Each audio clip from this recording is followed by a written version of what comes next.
Upon initial reaction to Khyree Jackson's unfortunate death, didn't have the details at the time. All we knew was, hey, it was a car accident. But now we have more information, at least based off of the preliminary investigation by the Maryland State Police, that this was a 3-car accident.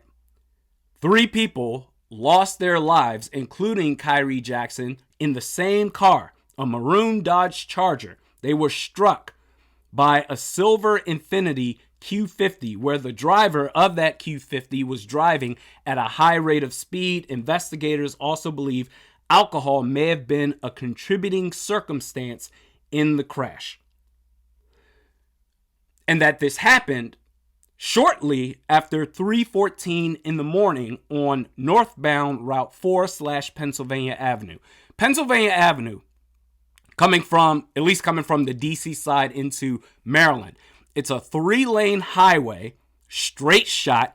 Some parts may be 4 lanes. I can't remember. It's been so long. But I know it's at least 3 lanes. Straight shot highway. During the daytime, it's busy as hell. Everybody and their mama is on that road. At nighttime, because this happened shortly after 3:14 in the morning, it's empty as hell. And for certain individuals that do not know how to exercise good judgment, a straight shot highway that's empty at night is, at least in those individuals' minds, an invitation to say, it's time to turn up in my car. And this wouldn't happen to me now because I'm 36, or I'll be 36 this Thursday. But in my early 20s, and those of you that are from the DMV, myself included, Suitland, Maryland here, that at one point were in your 20s, or you're in your 20s right now, you can picture this. That you could be, after having a good time, partying, getting a ride back home, whatever, whether it's on Pennsylvania Avenue, or, whether it's PG County or Charles County, Pennsylvania Avenue, or 301, 210, you know how crazy it gets out there. How other drivers decide to just say, hey, it's time to reenact a Fast and the Furious scene. This is so unfortunate because for those 3 individuals that just got struck, it's one thing if you want to be a jackass and you want to put your own self in harm's way, fine, have at it. Be my guest. But making a terrible decision that results in 3 other people losing their lives because of something that you decided to do. I know that life isn't fair, but bro, that's just not right. That's really not fair. I hate that this happened. Not just for Khyree Jackson, but for everyone in that vehicle. If you're from the DMV, you can picture Pennsylvania Avenue. But even if you're not from the DMV, drinking and driving and then driving at a high rate of speed, my God, man, prayers up to his family. I feel absolutely awful for his loved ones and for everybody involved. And there's no easy way to transition from something as serious as this into something that's essentially meaningless, talking about sports, but I'm going to do the best I can. Rest in peace to Khyree Jackson and to the other 2 individuals in that car. I've seen this talked about the last couple of weeks, wide receiver 3. This is an emergency. What are we going to do? It's such a pressing need for the Minnesota Vikings. Okay. Wide receiver 3 for this team. Technically, is it a need? Yes. Okay, I can get behind that. Does it constitute as something dire that it's going to be make or break? Oh my God, the sky is falling? No, I don't believe that one bit.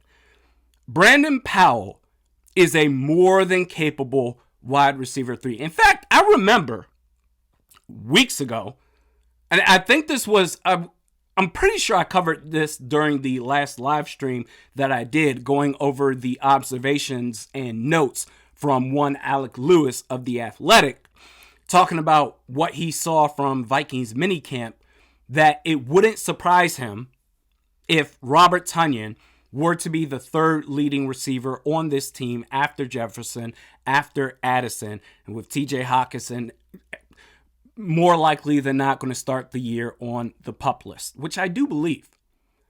And if that is the case, if that holds up to be true,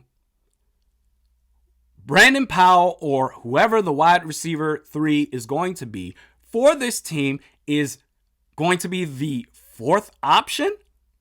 Is that really something to raise all holy hell about? I don't think so. Brandon Powell is a good pass catching weapon. However, if you want to go down that road and say we need more versatility, not just catching passes, but blocking as well. Okay, if you can't find that in-house, and at this stage in free agency, even from a guy like Hunter Renfrow, you're not going to get elite level blocking. If you want to go down that road, okay, fine. You don't have it from your wide receiver 3, then dumb it down formation-wise to 2 tight end sets, the 12 formations. You have a hell of a stacked tight end room, even with Hockenson out, Josh Oliver, who's a hell of a blocker, Robert Tonyan. You've got Johnny Munt. You've got N'Keal Harry, who should make some sort of impact for this team playing at tight end. Just go to the 12 formations. You have options here. I just don't think it's worth getting all up in arms about wide receiver 3. Maybe it's because it's the dead of the offseason and, hey, we're looking for content and whatever. If you want to freak out about something positionally with this team and say, hey, we might be in trouble here, look at the interior defensive line. You don't have a true nose tackle.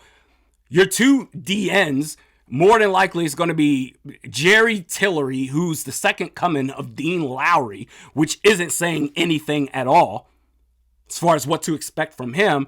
And maybe you can get something out of Jaquelin Roy. Maybe, but it's not a guarantee.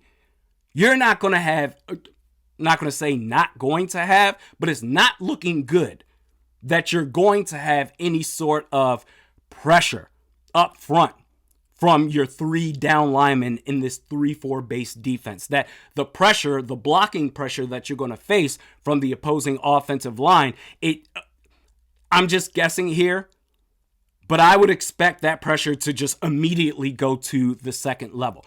That's what I would love to spend time on. Not wide receiver 3, that's going to be the fourth option. We'll see you tomorrow.